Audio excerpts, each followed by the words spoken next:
If I asked you if you thought that I could improve the language and the turns of phrases you used when you're talking to your clients and your prospects and your team, and do it in 10 minutes, would you believe me? Well, let's find out. This is the Bissett Bullet. Want to grow your firm without the overwhelm? Get daily bite-sized, actionable advice. Easy to implement and budget-friendly. This is the Bissett Bullet podcast with Martin Bissett.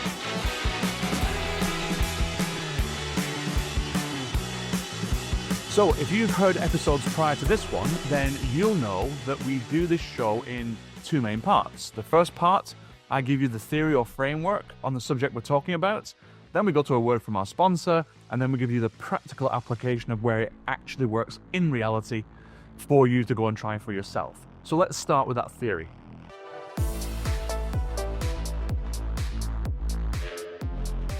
I want to talk to you today about the language you use with your prospects, clients, and team. And I'm going to use a phrase myself called TOPS, meaning turns of phrases. The turn of phrase that you use to ask for something and not offend anybody or feel uncomfortable. The turn of phrase that you use to get commitment from someone. The turn of phrase that you get that opens up a conversation. You get the general idea.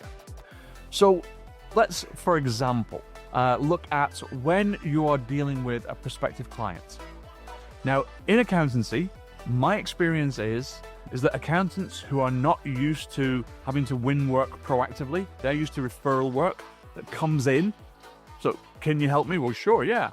That's not a sale as such, that's more of a pull mechanism. Okay, this is when you have to actually put yourself forward and say, we are a superior option to your existing accountant, and here's why. That's where most professionals who've not been trained in the sales and marketing dark arts find themselves out of their depth, out of their comfort levels or comfort zone. So when it comes to having a conversation with a prospective client and it comes to deciding what happens next, the conversation's over, it's time to set some next steps. That's when I find the language deserts the professional. And the accountant goes, I'll leave the card with you and you come back to me when you're ready. Great. Or we go, how would you like to best proceed next step,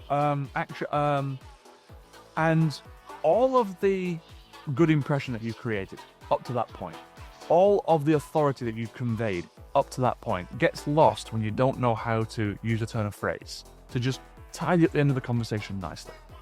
And it can not just be in that situation, it can be, for example, when you're trying to resolve a concern with a client's not happy with you or your firm, somebody dropped the ball somewhere, no one meant to, but it happened. Now you've got an irate client.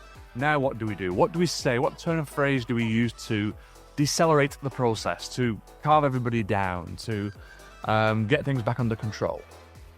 Because generally, we don't have that in our armory.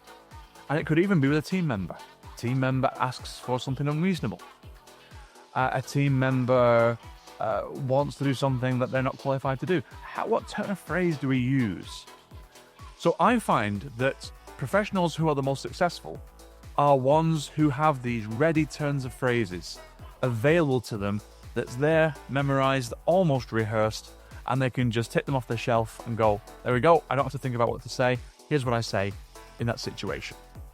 So I'm going to get for you 3 turns of phrases ready in those scenarios that we're going to do right after we've heard from our sponsors, which this week are these 2. If you're in the UK and you're an accountant in practice, why not try some accounting software you'll love? Nail the daily admin, see your cash flow 90 days ahead, and soar through self-assessment with direct filing to HMRC. Try Free Agent. They have 50% off the first 6 months right now, and you can find that at freeagent.com. That's freeagent.com. Free Agent. Accounting software you'll love. If you're an accountant in North America, did you know that 4ID Business Guidance System monitors, predicts, and recommends course corrections for your business? It's designed to empower business leaders and advisors by combining the codified wisdom of successful entrepreneurs with artificial intelligence. So the software learns from thousands of companies' data, and they provide affordable, actionable guidance that can be implemented in your business in not days, not weeks, not months, hours.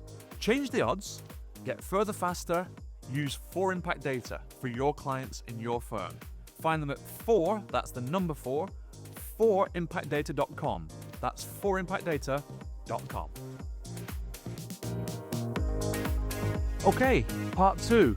So I gave you 3 scenarios in part 1, and now we're going to give you a turn of phrase for each that hopefully you will either find that you can use directly or you can use your own version of it and never get stuck in these situations again. So, scenario number 1, you're talking to a potential client. You're trying to make sure there's a connection, that we don't lose control here between this meeting and the next action.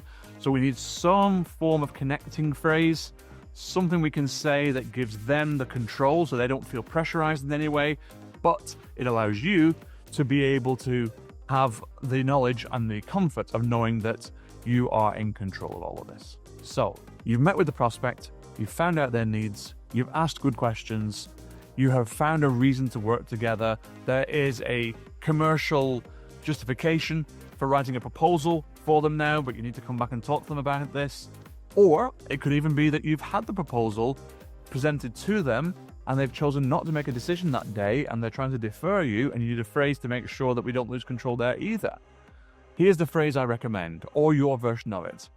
That's fine. What would you like to see happen next, and in what timescale? That one again.